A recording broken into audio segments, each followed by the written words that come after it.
We were on a trip a couple of weeks ago. We went to a game reserve, a safari. You know, you go to Africa, one of the things you got to do is be in a safari. So we went to a safari called the Pilansberg. And it was my family. So I was in one car with my kids, a 5-seater car, and my son was driving another car, 5-seater car too. Both were full. And my brother was with us, and he was driving a 12-passenger van filled with his kids, and we were driving. Now, when you're driving through the game reserve, what happens is you're in the cage, and the animals are on the outside. So, you know, you're hoping to see lions and the big five, as they say, and you're driving around, and the roads are horrendous. They're really bad. So they charge you an arm and a leg to get in, and then when you get in, the roads, I don't know what they're doing with the money, but they don't fix the roads with them. So the roads mostly were these dirt roads with potholes everywhere, and it was pretty intense and pretty bad.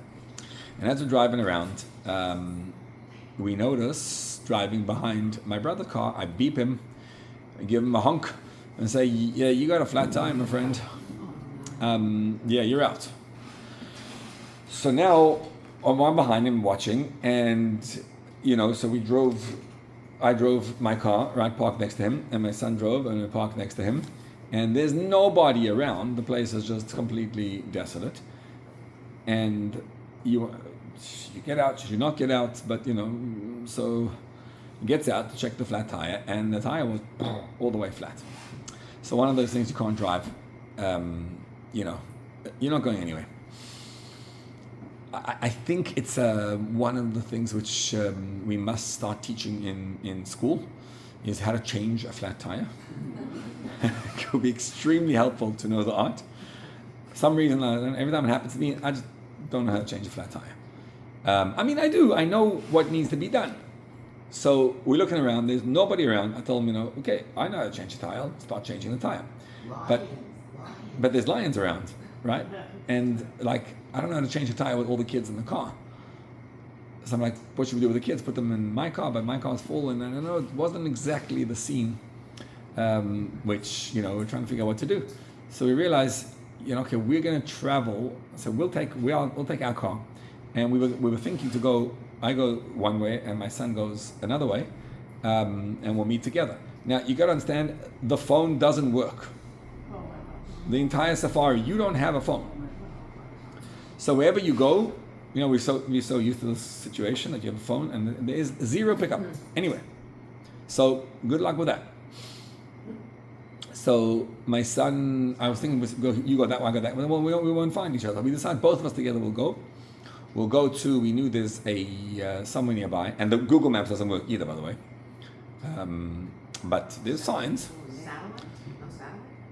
The phone wasn't working. So I'm thinking we'll drive to the main, there's like a main camp over there, and you can stop in the main camp, and hopefully over there we'll find someone and figure out a way to get someone some help. So off we went, and we took 2 hours till we got back. That's how long it took, because it took us about half an hour to get there. Then when I was there was no ranger, just a chef, and we were looking, and finally he managed to pick up on his phone in that exact location. He was able to call a ranger, and he got the ranger. And thank God, when I got on my Google map, I did get when I didn't have, it wasn't working, but when I was on the place, I got a picture of the exact location. So I remember to do that, because otherwise, how are you going to tell him where they are? You know, and like, thank God I thought about that. So able to send it to him, and it was good. And it took us 2 hours, and we came back to see, had the ranger from somewhere else come to see him. When we arrived, they were not there. So we thought that's good. Probably something happened. And then we spent another while trying to figure out what happened and whatever. That was, you know, the escapade of that day. So when he got out, he's got all the kids in his car. He has 8 kids in his car. So we didn't want to leave the kids there. So we took 2 kids in my car and 2 kids in my son's car. So now we have a car of 5 with 7 people each. And it was full, it was intense. Now, what I was looking at was, what would you react when something like this transpires? You know, so picture the scene. You're in a van, all your kids are in the car, and you have a flat tire. You cannot go anywhere.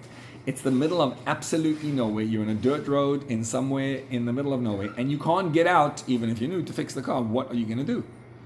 So, what was fascinating, I noticed the scene over there. I'm surveying the terrain, and I got to hand it to him. My brother gets out, and he loves writing blogs. Check out his blog. He likes to write blogs. He likes to send out an email every week of something that happened that week. So he needs something to happen every week. So what's amazing about it is when something happens, he's writing his blog. So to him, the first thing that transpires when he gets out of the car, we go squash between us. The weekly parsha or something. Yeah, exactly. Yes, but he's already thinking about, oh my gosh, here it is, it happened. What's amazing is that nothing happened yet. And the ability to create a story in real time, that's the art that I want to discuss today. Now, I'll tell you soon what happened at the end, which was quite incredible. But the end is not the point. The point is the beginning. When you find yourself in this kind of position, when something happens and you're stressed out, the norm is when you have your wife and kids in the car and you're in this kind of position is to get a little bit stressed out. And if you learn how to stay present, life flows a whole different direction. And that's the key. That is the key of it. So, I want to go into to blog about, the parasha. Here's what it says. The Torah tells us, we're in that stage now. We're preparing for Shani and Kippur. So everything in these parashas is all about getting us ready for these incredibly awesome days that are upon us, and to be able to experience a newfound, deep relationship with Hashem, one like we've never had before. That's where we're going with this. So the Torah speaks about a war. Torah says there's a bunch of these little parashas over there which seem to be irrelevant today to most people. And it says as follows. Ki Tetze means when you go out to war against your enemy, and Hashem delivers them in your hand. So if you are a soldier in the Israeli army nowadays, you probably understand this very, very, very real and practical. When you go out to war against your enemy, the beginning at least. Then the Torah tells you, remember what's going to happen when you go out to war? What are you going to find? Hashem will deliver the enemy to your hand, and you'll capture a captive, and you'll see, you'll see in captivity, Eishes Yefas Toyar. You know what that is? The soldier goes out. It's one of the most enigmatic halachas out there. That a soldier goes out and he sees a girl, and he wants her. So it says, if he desires her, you can take her as a wife. Now you're able to have relations with her once. This is the only time ever. And it's incredibly enigmatic. Torah permits the soldier to have a once-off experience with this girl who is not married to, and she's not Jewish. And then afterwards, you can't just leave her there. You have to bring her to your house, and you have to actually marry her. So the Torah says, you bring her to your house. She has to cry for 1 month for her father and her mother. She has to shave off all her hair, so she can't look pretty, and do her nails, which some say means, in the Gemara says, means to cut off her nails. Some say means to grow long nails. Some say means to cut off her nails, which will make her look ugly. And she's got to remove her dress, because they used to wear beautiful dresses in war to entice the soldiers. And then you can have relations with her and stay married to her. This is called the halacha of Yefas Toyar. Right? Yefas Toyar. There were examples of when this actually happened. I'll give you one example, which we once discussed, was David HaMelech. King David went out to war, and he saw a woman by the name of Ma'acha. Ma'acha was the princess. She was the daughter of Talmai, who was the Plishti king. And David HaMelech actually did this with her, and that experience brought up a baby. Remember who was the baby's name? The baby's name was Tamar. And then he married her, brought her in, and she became his wife. And they had another baby. That baby's name was Avshalom. So the whole story with Tamar and Amnon, where Tamar says, tell my father to allow you to marry me, was because Tamar was not considered halachically David's daughter. Because the situation would mean that you're not the father, right? Because the wife's not Jewish. So David's not her father. Her mother is Macha, so she was allowed to technically marry Amnon, who was the son of David, and another wife. Anyway, but that's a different conversation. What I want to do today is take this halacha and show how it actually applies to every single one of us in our lives. It's very, very applicable, and every one of us goes and does this. Now, obviously, we're going to take it to a figurative level, not the actual story. We're going to go into a different space of what this means. And every person, every one of us, encounters Yefas, this beautiful princess in the enemy. Here's how it works. The Zohar says a statement, and sometimes you wonder about these statements of the Zohar, and you realize where Lahavdil Elef Alfei Avdalas, Hollywood was created. Here's what it says. Man de kotil lechivye, yohavin le brato de malko. Okay? The Zohar says, he who slays the dragon, okay, chivya is a snake. He who slays the snake is given the daughter of the king. Slay the dragon, win the princess. That's the Zohar HaKodesh. Now what does it mean? That means as follows. Every single one of us, every single human being will encounter in your life a battle, a mortal battle, a war. Every one of us undergoes a real war. What's the war? The war is you and your Yetzer Hara. You ever been to this battle? The battle's intense, it's fierce, it's a wild battle. And every single person must undergo this battle. So what happens is the Yetzer Hara is spectacularly brilliant. Because he enters into your head and he understands your psyche. He knows exactly what you don't want to hear. He knows exactly what bothers you. So if you're a big Talmid Chacham and you're a very big scholar, what does the Yetzer Hara come along and tell you?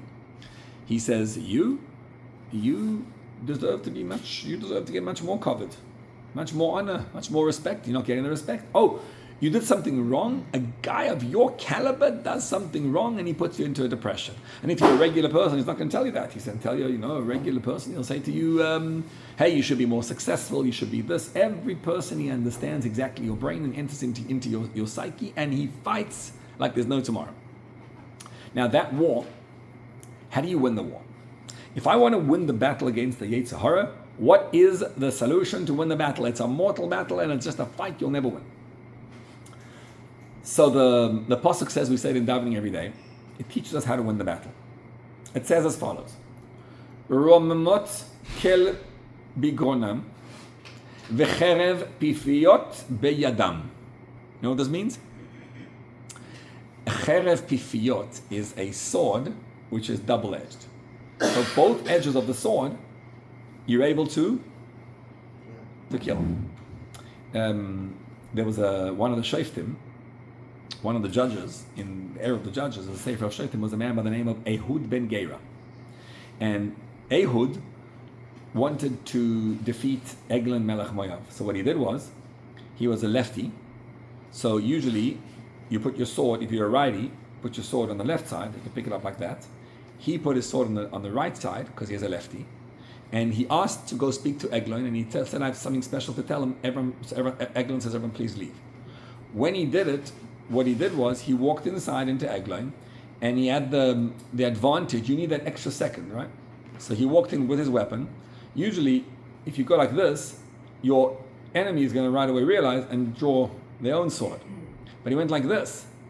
So Eglon didn't realize he was a lefty, and he was taking out his sword. Then what he did was, he wanted to gain the extra space. So if you put the sword in and you have to go like this and go like that, it's not going to win, because you have that extra second, right?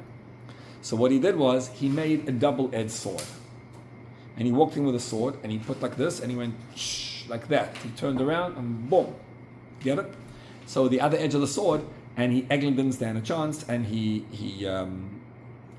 killed Eglon.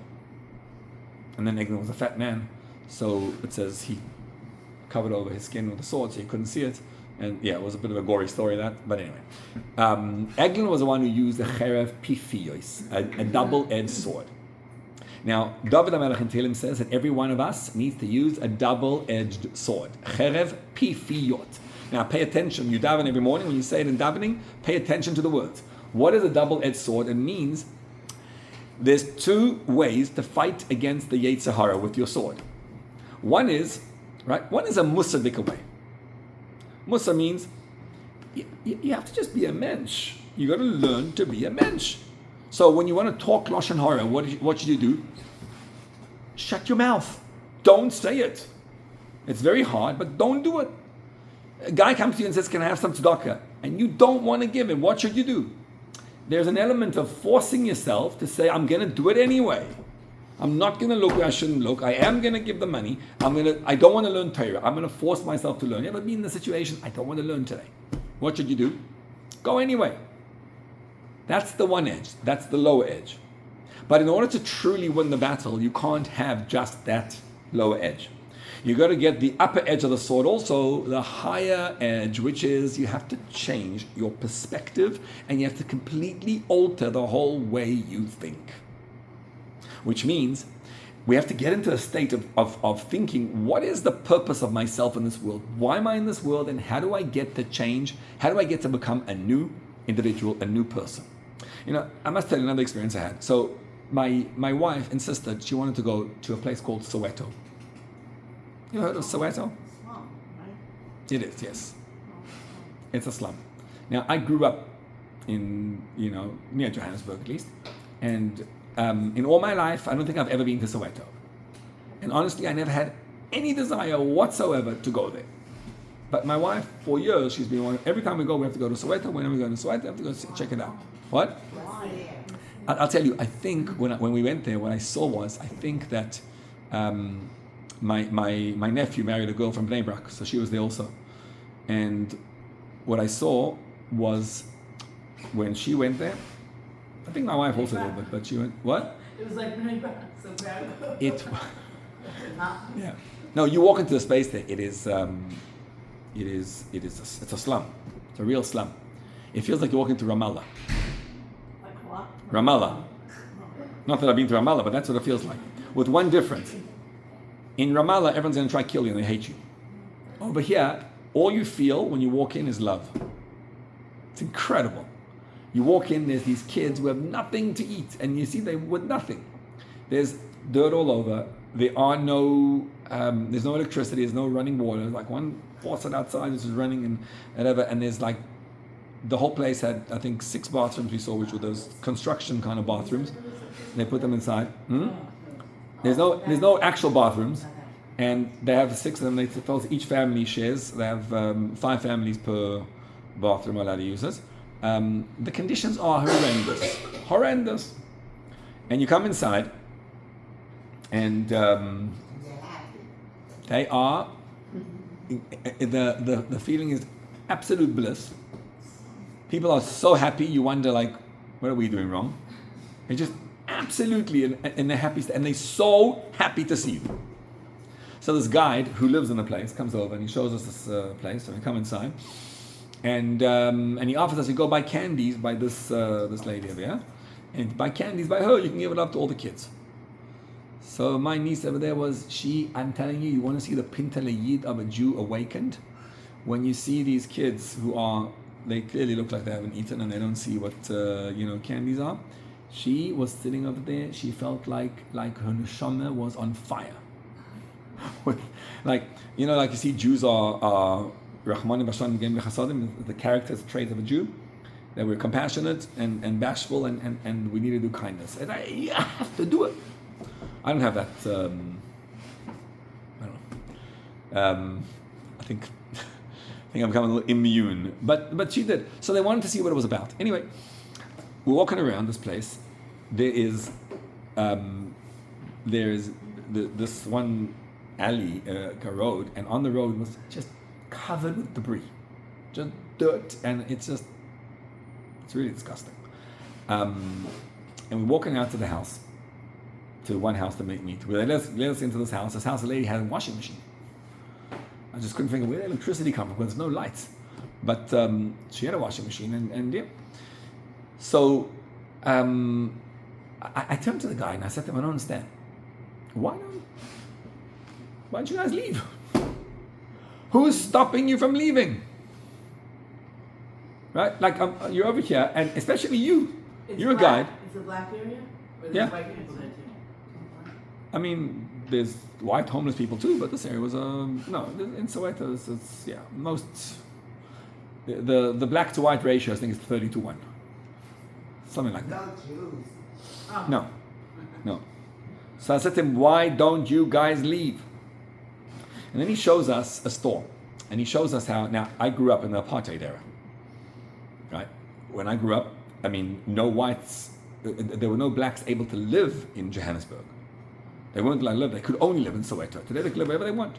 So he shows us a store, and he says during the apartheid era, this store, this white, the whites, the police would come over here, and no African was allowed to own a store. So they would hide. When the guy came in, they would hide.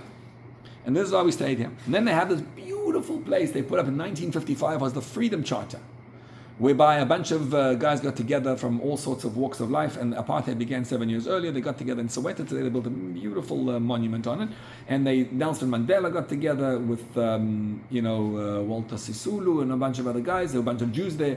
One Jew's name was Yosef Soloveitchik. He was the leader of the Communist Party. He called himself Joe Slovo. Yosef Soloveitchik was his name. And a bunch of other people. Then they got together. They made up that they're going to release South Africa from its bondage and whatever. It took them another 35 years from then. But they succeeded. So I said to him, why are you guys still here? He says, because the government's corrupt.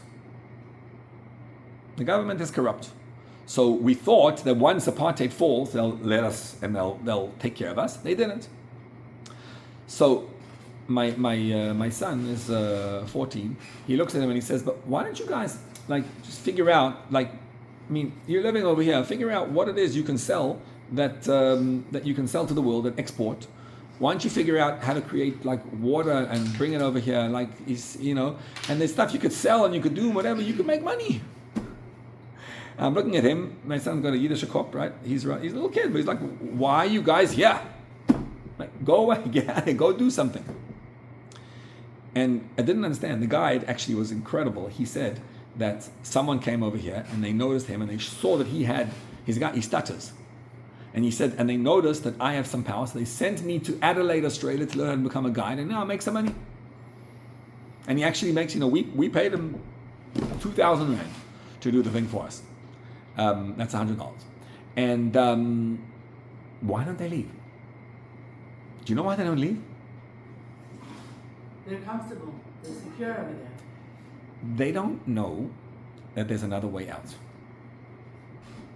They are so immersed in their way of thinking that they have no clue that there's another way out. They don't even engage the concept, the thought. Their mind doesn't think that. The mind is thinking, how do I get to a place where I can make a little more money to get a job, to get whatever, so I can make another few things, I can come here and have, some food to eat for tonight. That's the question. But everything you see is an instruction in Avodas Hashem. When we do kaparas, there's a little piece we say before. And the piece goes like this. It says, B'nei Adam, human beings, you sit in the darkness and desolation. May God take you out of the darkness. And undo your shackles. Then we say, Evilim, wayward people, change the path of iniquity. Note how we don't say mi pish'am, we say mi derech pish'am. What happens is, you want to do tshuva, right? This is the season of doing teshuvah, of returning to Hashem. The first order of the day in doing teshuvah is a recognition that you can't expect to say sorry for something you've done without changing the process that led you to do it. Why did you do the Aveira? So you say, well, right now I'm standing Rosh Hashanah and Kippur and in front of me, so I want to do tshuva. I want to say sorry to Hashem. I want to do tshuva. Okay, but what's going to change about you? Why is it going to be different this time? In other words, what keeps us locked into the Aveira is not the Aveira, it's Derech Pisham. And just like these guys in Soweto who don't know how to get out of it, guess what? We don't know how to get out either. You get what we do? We go through our lives doing the same thing again and again and again, and every year it's the same thing. You go, oh, it's even written in the Machzor. You come with the same Avirot, the same thing again and again and again. If we want to be able to change, what's Einstein's idea? That's, what's his line? That doing the same thing again, expecting different results, is insanity. Yes. So we want new results. That's called a double-edged sword. One edge of the sword is down here. Don't do it. Like, get a filter on your computer, on your phone. How do you live without a filter? You have to just stop yourself from doing it. An actual practical stopping. Like, Musar, critical. You got to learn that. But if you want to really change, you want to change the way of thinking that leads to it in the first place. That's called the double-edged sword. The edge on the bottom and the edge on the top. You get it? How do we do this?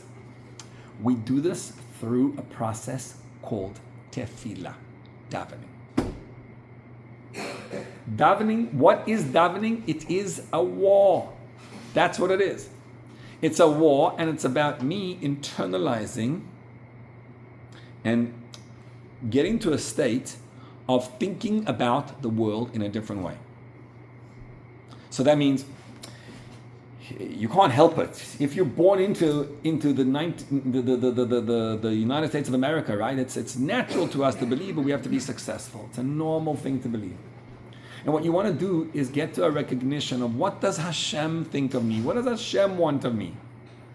So davening is a place where you open up vistas, new horizons, to be able to engage, to be able to see who is God and what does God think about me? You know what Hashem thinks about you? Hashem says as follows: I'm making a game. The game is, I'm going to create an enemy. It's called the Yetzer Hara.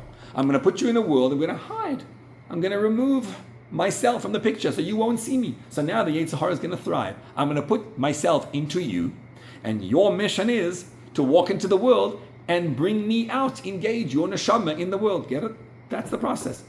So you are the hero of whatever story you're going through in your life. Your life is not just you struggling, it's Hashem being revealed in this world through you.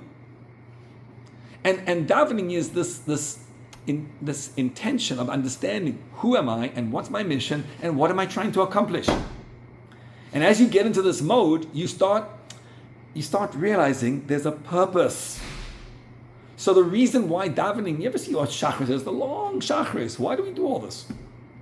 We are internalizing the message that we're not regular beings. We are messengers of Hashem. We are Hashem's ambassadors on this world, and we carry divine energy inside of us. And the thing you're going through on the outside is your challenge to bring Hashem into. So davening is called Shas. The Zohar says Shas Tzloiso Shas Krovo. The time of davening is the time of battle. If you're not feeling the battle in davening, you haven't davened. Davening is romemot kel bigronam. What's romemot? Leromem, to elevate Hashem with your throat. Which means to talk about Hashem's greatness and to think about it. And what does Hashem think about me? And wow, this is incredible. You're holding now a double-edged sword in your hand. Because you're going on a mission. There's a vision, there's a purpose, there's a goal of what I want to accomplish. And when you start seeing that, you see how your understanding changes. That is the derech of pesha, to change the derech of pesha. You know, by the way, some people say that davening doesn't work. It's too hard. Like, okay, I get you saying I'm supposed to change my thinking in davening. I don't understand the words. I don't know how to do it. I don't know how to have experiences in davening. I don't know how to experience godliness in davening. And therefore, I cannot escape the path that I'm in. I don't know how to do it. You know what the solution to that is? It says, Rabbi Eliezer, Yohiv Pruta Leoni Vehodar Matzli. Rabbi Eliezer wanted to daven, and in davening, he wants to feel God. And he says, I don't feel Hashem. So he found an incredible technique. of allowing myself to feel Hashem. What was the technique? He says, you know what happened? I want Hashem to be revealed to me, right? I want to live a new-found life. I want to live a life which is divine and holy. Which, by the way, that's the purpose of Rosh Hashanah Yom Kippur. Contrary to everyone thinks that it's me coming to Hashem and saying, I'm sorry for all the averos I've done. What's sorry? You can do them again. A Baal Tshuva means someone who changes and will not do the avera again. What's going to stop you from doing the avera? What's going to get you to not do the avera again? The answer is, if you change the way of thinking. It means download Hashem into your life, which is why Rosh Hashanah Yom Kippur, the davening is so long and so extensive and so much of it. But if you want the davening to work, there's something you got to do. Rabbi Eliezer, before he would daven, he would go to find a poor man, he would seek out a poor man, and he would make sure to give him tzedakah. You know what happens when you give tzedakah?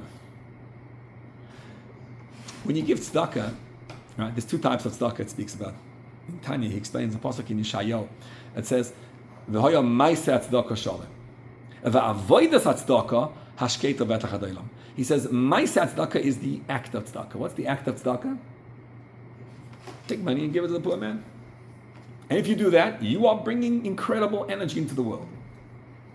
But you want to really do tzedakah? Give in a way that makes you uncomfortable. That's not ma'aseh tzedakah. That's not the act. That's the avodah of tzedakah. You know when a guy comes over to you and you're like, stop it already. I'm trying to when you're in shul, you'll see. When you're davening in shul and you're trying to daven and then the guy comes over to you, can I have money? You got to switch the way of thinking. You got to realize he's doing you a favor. They are doing you a favor.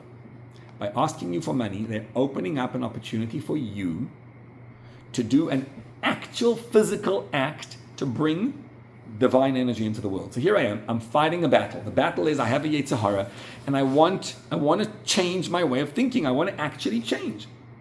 So in order for me to change, there's a meditation which takes place in davening, but you want to ask Hashem for success in your meditation. And how do you ask Hashem? You got to do an act. You give tzedakah. What happens is the tzedakah flips over and changes because it's an actual something inside there. And then what happens? Then you go into davening. So here's how you daven. Davening is recognition, okay? That the place where you are in life today, the spot where you are, is so awesomely perfect, it's unbelievable. Yeah, true. That friend of mine over there, he's grappling with a $1 billion deal today. And I'm grappling with just paying my rent. I just need an extra $100. But there's no difference between $1 billion and $100. Both of us have a Yetzer Hara fighting us. Both of us are challenged. And it's true, he's challenged there. But if you're looking at the American success, maybe he's more successful. But if you want to know of Hashem's perspective is that there's a Yetzer Hara to fight, and you have the ability to fight wherever you are. And you want to jump for joy. Sha'ar B'Tachon talks about the alchemist, right? What's the alchemist? The guy who can make silver out of anything? A Jew can make lemonade out of lemons. He can take any situation and say, it's so beautiful, look at this. I get to fight my Yetzer Hara to bring the presence of God into this situation. That's what davening is. Recognizing Hashem, recognizing what Hashem thinks of me, recognize that Hashem put himself into me, and look how incredible this is to what I can do out there. Ki Tetze milchama means as follows. When you go out to war against your enemy, you want to know how you fight? The Zohar says, Shas Tzleisa, Shas Krava, the time of davening is the time of the battle. A way to fight is by walking into davening and realizing I'm in a battle. Okay, there's a war. It's me against my Yetzer Hara. And davening is how I intensify my godly soul. So I'm going to give tzedakah to rev up the wheels. I'm going to give tzedakah to ask Hashem to help me to become a godly, inspired person. And then I'm going to realize, here's how it works. Do you know why you go out to battle? Every single battle you have against the Yetzer Hara, there's two components to the battle. Number one is winning the battle. So the Yetzer Hara says, look there at that inappropriate image, and I don't. When you don't, what happens? It feels good. He says, eat. You know how people are? Eat this, eat this, eat this, eat this more, enjoy it, enjoy it, enjoy it. And you say, no, no, no, no, no, no, no. And finally you win the battle, and it's okay, now I have to reward myself and I'm going to eat. It's a battle. It's a real battle. The victory in the battle is in two parts. Number one, that you actually didn't do it, you didn't succumb. Number two, you'll discover that in every single situation you undergo, there is a yefas toyar, an Eishes yefas toyar. What is an Eishes yefas toyar? She is the princess. The princess means Hashem. The revelation of Hashem, the Shekhinah, is the princess. You want to know where you see you want to find the Shekhinah? You want to know where you see the Shekhinah, where you can find God? The answer is, you're going to undergo today a battle. The battle is you fighting against the Yetzer Hara. The victory is not only the victory, it's finding the princess. That's what the Zohar means. Man, the kotil lechivya. If you slay the serpent, that's the Yetzer Hara. What do you receive as a reward? Not the slaying of the serpent. You win the princess.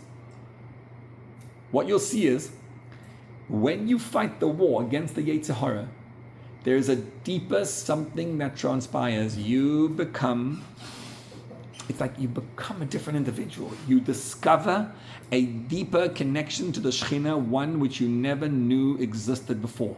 And I don't know if you've ever seen it, if you ever noticed this kind of thing in life, but you'll notice what happens is, when something happens in life and you discover a relationship with Hashem, and there's this incredible power that transpires by us. So it's interesting how the woman is called, you would call her Yefas Toyar, right? What's Yefas Toyar? A beautiful woman. In the Pasuk, what is she called? She's called an Eishes Yefas Toyar. What's Eishes Yefas Toyar? Literally, what does it mean? The wife of the beautiful woman? What's that mean? The wife. Every one of us has a soul. The soul is the most beautiful thing in the world. That's the Yefas Toyar. What happens to the soul? The soul descends into a body. And when she does, that's the wife of the Yefas Toyar. In other words, the soul and its core. So what you want to do is be able to discover the who you are, what your mission is, and be able to bring this neshama which you don't know about. You know, people go to therapy for years. What do they want in therapy? To discover who they are. You don't know who you are? No idea who I am. I have a godly soul. And my goal is to discover my soul. You want to know how you discover your soul? Simple. Live life and encounter the Yetzer Hara. And in that battle, it's the Yefas Toyar. So let's read the pasuk now. Ki Tetze milchama alevecha. When you go out to war against your enemy, any challenge you encounter, what's the goal? When the son Hashem legecha biyadecha, God's going to deliver the enemy to your hand. Interesting how it says, doesn't say go to war against your enemy, by the way. Over your enemy. Why? I davened in the morning. I get that it's over my enemy. The enemy doesn't exist. There is no enemy. It's just a technicality. I have Hashem, and I'm on top of the enemy. I have no questions. And I walk inside, and what do I realize? In every single situation, Veshavisa Shivyoi, there is some glorious, incredible beauty that's going to come out of this situation.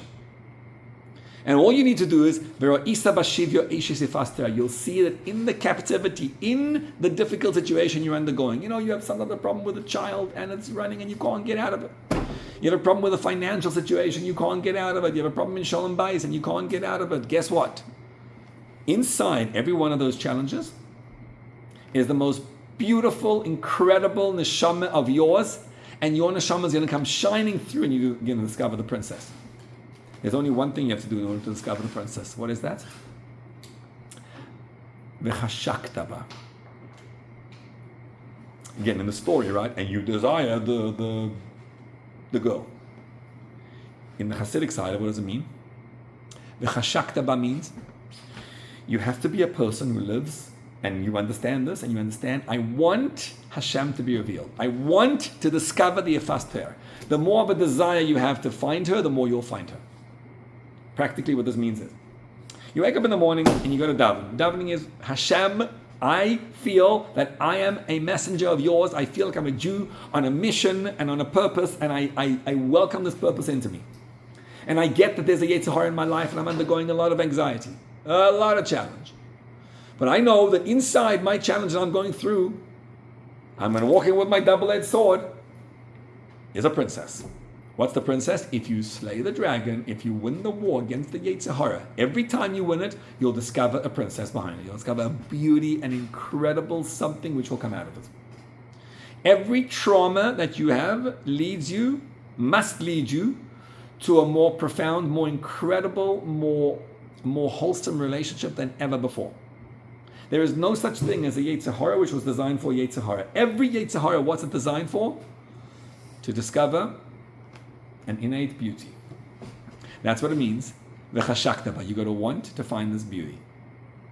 So, when something happens in life, in real time, the work is to know that everything that's happening in the world is happening for you, not to you. It's all about me discovering the beauty in the situation. So here's what happened in that story. So my brother gets out the car, and he was just it was incredible. And what happened was, you see, because he felt that way, his wife, she was a little frustrated, but then she was just okay, a blog, fine. The kids got excited. Everyone was in a happy mode. Okay, we took two of them, so we're there, and then we left with the other ones. We left. As soon as we left, not 5 minutes passed by, and in this desolate road, an Afrikaner couple comes over. Afrikaners are white, Afrikaans-speaking people. And they come by, and not Jewish by any slight imagination. And it's like the guy looks, I'm going to help you out. Parks his car next to him in the jungle. His wife got out, and his daughter was standing on the other side of the car with their, I'm not sure what they were standing there with, they were looking for lions. Just in case a lion comes, if a lion comes, say chips. And this guy got underneath. He toiled for 1 hour. For 1 hour. And he was in the mud and whatever. He got himself dirty and just, I would say Mika Amcha Yisrael, but he wasn't Jewish. Shliach Hashem. He sat there with his wife, and they were just for 1 hour. They were trying to help to get the car. It took him an hour, and he managed to change the tire. But in that hour, 2 other cars drove by.